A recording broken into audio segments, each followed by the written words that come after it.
Hello, everybody.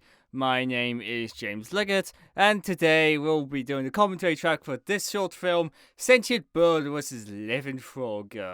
During the production of a series of random events, I decided, hey, I have all the things here for goodwill. Might as well do a short film sequel to the scene with the bird of that, and so that and I had to go cut down the dialogue for it because I wasn't happy with the actor playing the nihilistic comedian's performance. So yeah, so I decided to go put that exposition into this short film instead. The reason why this part is in black and white is because A, it's a flashback, and B, the room had been repainted in the building we were using because lockdown. So yeah, had to go put in black and white.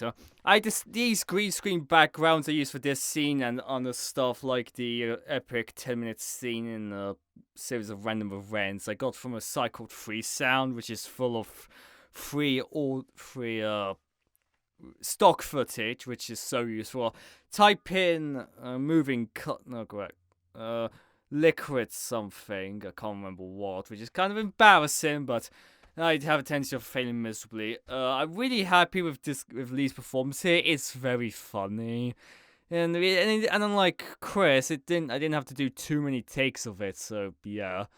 Anyway, that's me being the charismatic woman because Megan was busy, and so yeah, so I can just do audio sort of her in the future because this is a multimedia franchise. It makes sense to do so.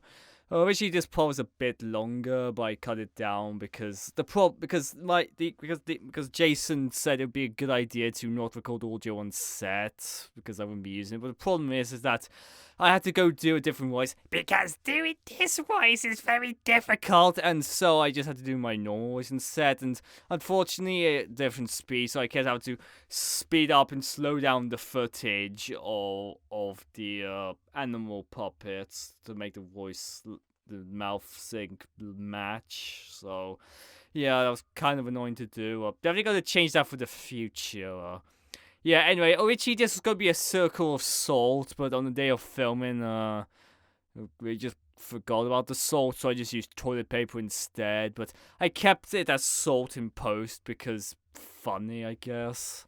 I mean that's something that just happens a lot with me. I tend to make a lot of mistakes, whether because I'm just blatantly incompetent or I'm just a kind of production. I don't know.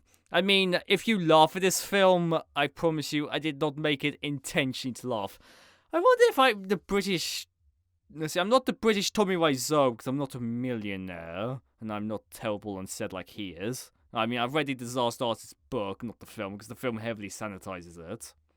Probably because they need Tommy's permission, and he only approved of about 40% of the book, if I'm reading to Greg Sestero correctly. So, anyway, so yeah, I guess I'm like the British Neil Breen, someone who's so horribly incompetent, it's baffling, yet keeps making very enjoyable pieces of work.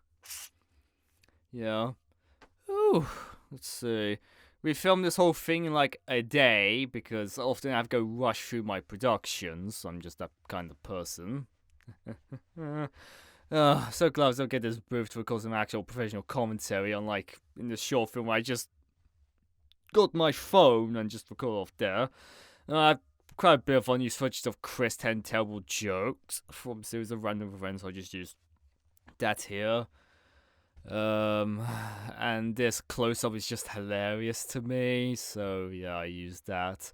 It's like I'm voicing this character as well as the bird because it just made the most sense for me to do so. Let's see. This is only my second audio commentary track to do. I'm not that great. I'm to be completely honest, which isn't a complete surprise, but. Again, I am so stupid and incompetent. I am shocked I'm still alive. I hope that doesn't become harsh in hindsight. I don't know. If I ever do become successful and famous enough to get a TV tropes page, I wonder if that'll make for quite an interesting entry, I think.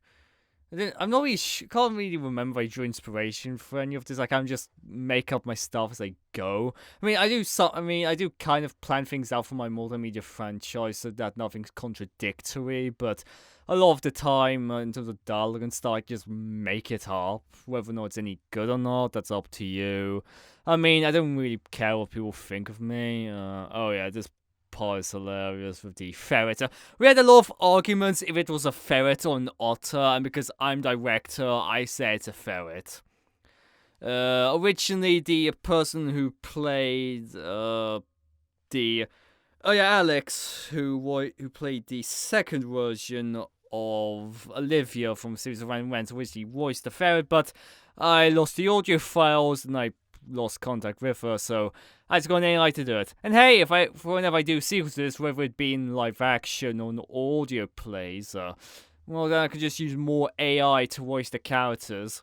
If nothing else, it'll be very easy to schedule. The reason why the puppet was just a still image. Okay, the end. Ta-da.